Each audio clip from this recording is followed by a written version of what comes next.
Why the Bears are about to spend big in this year's free agency. Today, we are 2 weeks away from the NFL's open market, and the Chicago Bears are preparing for a big spending spree. After creating more cap space by releasing Demarcus Walker and Gerald Everett, the Bears are in an even better position to compete for the biggest names in this year's free agent class. But they can also add some value deals as well, as I believe there is more talent than usual in this year's pool of players. A lot of people in the media have simply failed to recognize Ryan Poles' long term plan. He spoke about building through the draft and having ultimate flexibility as key aspects of this rebuild. All of this flexibility is hard to picture until you see it in action. This offseason, Ryan Poles has set himself up to have one of the biggest off seasons in Bears history. It's crazy to think about that considering how entertaining and how important the last two off seasons have already been. But here we are, staring in the face of the third straight massively important off season. And today I want to talk about how Ryan Poles has put himself in a position to be a big spender in this year's free agent period and address some of the questions going around. If you've said something like, I don't want to pay a guard 20 million a year, this video is for you. Please stick around and listen. First, let's talk about the last couple of free agent classes. His first year on the job, Ryan Poles was tearing down the roster, and he didn't really do much in free agency, even though he tried to acquire Larry Ogunjobi, but he fell to physical. But the last 2 years, he has opened up the checkbook, but he's still been very cautious, and he hasn't written any terrible contracts yet. Yes, Nate Davis was a miss, but he's only costing us $1 million this season, not the full $10 million he would have. But looking over the list of guys he's signed, and I get it, it's not going to blow anyone away. But people forget that the best free agents the last couple of years, guys like Deron Payne and Elton Jenkins, those guys have not hit the market the last two seasons.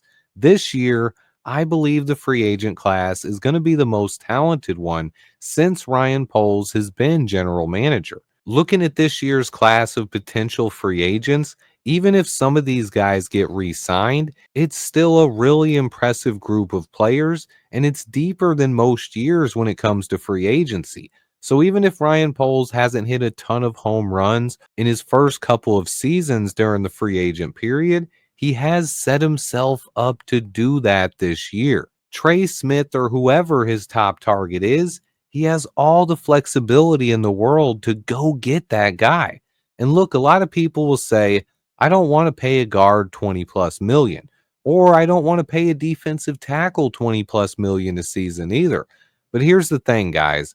Ryan Poles drafted a rookie quarterback and set this team up with all of this flexibility so that he could overspend to fix the weaknesses on this roster. The Bears are not paying a QB big money right now.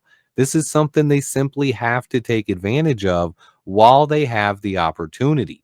That doesn't mean they have to sign one of the big deals, but they do need to spend in this year's free agent period. Ryan Poles has been cautious the last 2 years, and this year it's a really good group of free agents, at least the early outlook, but there's simply a ton of talent in this year's class. And the Bears are finally in a position where adding veterans on the roster could actually be a good thing. We already have a ton of young talent. A few veterans wouldn't be a big deal. It's a unique time for this franchise, but with Caleb Williams on a rookie deal and all of the other players on a rookie contract, the Bears are in a prime opportunity to attack the rest of this roster.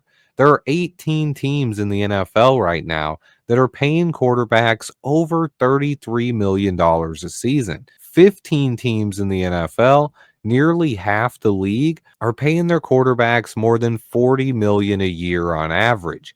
And this is before free agency, where other guys like Sam Darnold, Russell Wilson, Aaron Rodgers, and even Justin Fields could end up getting big contracts. So that's over half the league that's probably going to be paying their quarterbacks. So that's over half the league paying over 40 million a season for quarterbacks. We know teams overpay for this position. Remember how much money we gave to Mike Glennon? Let's not talk about that.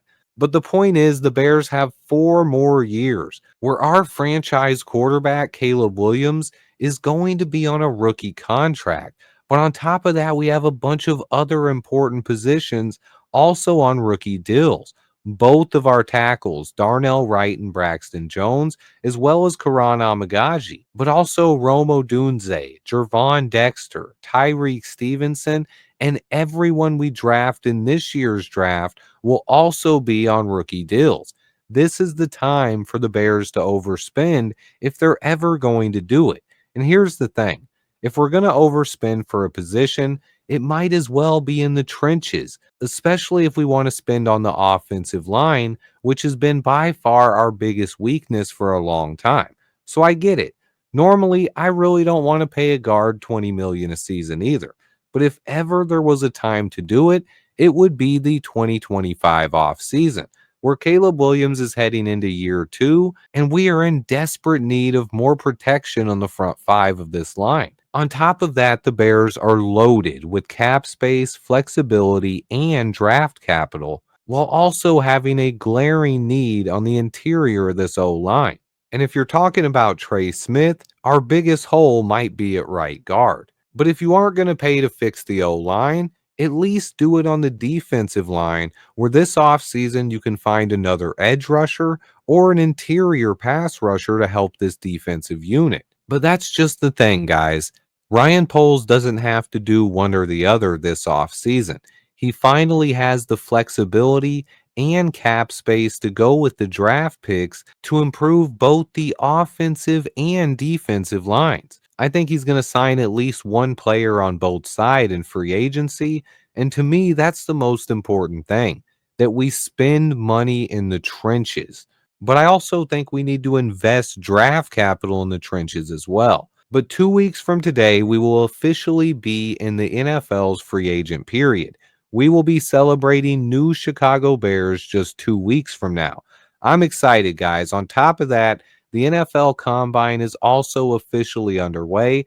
Interviews started this morning and will run all week, but practices won't start until Thursday. You can catch those live on the NFL Network if you want to watch. Stay tuned because I have a ton of free agent and NFL draft videos on the way. Please remember to hit that like button for me, guys. And until next time, bear down.